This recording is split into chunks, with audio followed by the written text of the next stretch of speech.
Paano mag-transfer ng PDF file sa Canva? Ay sharing ko nga sa inyo ay via Gmail. First step na gagawin mo ay i-open mo ito. Pagkatapos niyan, i-download mo. Pagkatapos mo i-download, syempre pupunta ka na sa files para i-check kung na-download mo talaga. Then, nandito na siya sa files. Sunod na gagawin mo, i-open mo na ang Canva. Create a design. Kunin mo lang yung size na gusto mong paglagyan. Kung hindi ka pa kontento sa size, pwede mo siyang i-resize.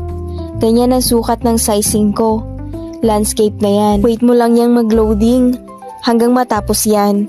Ito na yung lalabas. Upload file. Click device. Pindutin mo lang yung arrow na yan para lumabas ito. Mahanap mo na dito yung dinownload mong file.